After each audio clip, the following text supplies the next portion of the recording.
Hi, everyone. Hopefully you can hear me and see me. I just wanted to reach out and record a video. I'm missing you guys. I'm quarantined at home with the kids, but thank goodness we're all safe and healthy right now, and I hope the same for you. I know this is a very challenging time, so I just encourage you to, prioritize your mental and physical health first, and then anything that gets done after that is a bonus. I hope that you saw the emails coming from the school. If this online version of classes is just not going to work for you at this point in your life, it's still an option to drop the course. Also, keep in mind the option to make the course pass fail. That might seem like a better option at this point in time as well. I know there's conversation of all of the grades going to pass fail for the semester, which personally I would support given the challenges we're all facing, but I'll keep you posted on that. But in the meantime, I want to check in. I want to give some guidance for those of you who want to push forward, keep busy, keep learning, and kind of successfully completing the course together. So I put some additional resources on our on-course page, and I want to walk you through those today and kind of talk about the ideal path for moving forward. So first of all, everybody should have gotten grades and comments on their assignment 1. So if you haven't yet done so, the first thing I urge you to do is check out your assignment 1. And if you have any questions about the comments I wrote on your assignment 1, please contact me about that as soon as possible. You can send me emails. I shared my cell phone number in the last message I sent you. So if you want to text me and set up a time we could talk, or FaceTime, whatever you think is the best option. Let's tackle any questions you have about assignment 1 as soon as possible, because of course that's your research design for your final paper. But for the most part, those research designs look really strong, and I'm excited for all of your projects moving forward. The topic that we would have been covering in class this week is surveys. And then we're starting to move into working on your assignment 2s. So in terms of surveys, I've put some additional material on our on-course page, and I would recommend that you check it out in this order. First, I would recommend reading your textbook chapter in your research methods text. Let me just see, I have it open right now. That would be chapter, oh goodness, what is it? Bear with me, guys. But it's the chapter on survey, research, and interviewing. That's chapter 10 in your research methods textbook. And then after that, I put just a very brief PowerPoint that was just highlighting some of the main concepts from that chapter.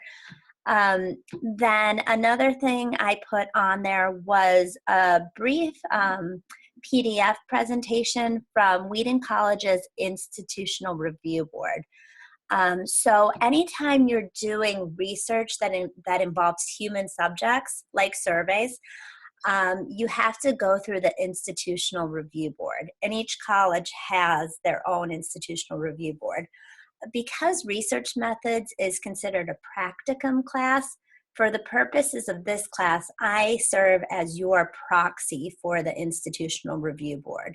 So before I let any of your work that involves human subjects go out to those human subjects, it must gain my approval. So that's why, of course, I have to approve your surveys before they can go out, for those of you doing surveys.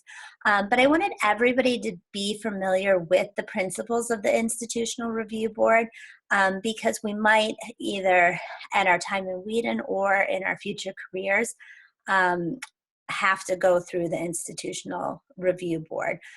So please look over that PDF presentation. I also put up a video from a professor who teaches an online research methods course. I discovered a lot of good online content, and I thought that I would share some of it with you rather than reinventing the wheel. So I shared a video about sources of quantitative data. It's only about, I think, 9 minutes long. So take a look at that as well. And then I added to our OnCourse page a very brief quiz. It's only 10 questions that looks at the material from chapter 10 in your textbook and the PowerPoint, the Institutional Review Board PDF, and also the sources of quantitative data video. So don't worry about the grades for the quiz. It's just another way to track participation. So I'll be thinking about it more as a pass-fail type assignment. Especially I haven't done online quizzes before. I was having some trouble making the quiz. So a couple of the questions are just short answers that are related to your own research. So obviously there's no right or wrong answer there. So I'll just be looking at those individually. And if for some reason it tells you those are wrong, just ignore that and don't worry about it. So you can access that online quiz starting tomorrow morning, and you'll have access to it until Friday evening. So it's for you to do at your leisure after you've finished looking at all of that material. Also as posted is our article for the week, The Online Citizen. You'll find that on our OnCourse page. And I've turned our typical discussion questions into a forum. So I ask that after you read that article, you post the answers to the discussion questions to the forum. And again, I urge you to read this after you've thought about the other material. I think in relation to the textbook, again, we're trying to work through the process of taking the material we've learned from the text and applying it to those discussion questions. So some of the material we talked about before break, about sample size, that might come into your responses. An important piece of vocabulary that was again reiterated in this chapter is sample population congruence. So I want to think about that when you're answering the discussion questions. And then of course, thinking about what did the authors tell you about the type of their sample. Again, was it online? Was it telephone? What's different consequences of each sample type? And then finally, are they transparent with their survey questions so that we could look for potential for any bias there? Are there double-barreled questions, leading questions, things like that? So think about that material from the textbook and apply it to your answers to those discussion questions as well. And again, work through that this week at your leisure and get those posted, before Friday afternoon. So the second thing we'll be working on this week is assignment 2. So as I said to many of you in your comments for assignment 1, you're really ready at this point to start moving forward with assignment 2. And the big part of that is just putting together your data set and your code book.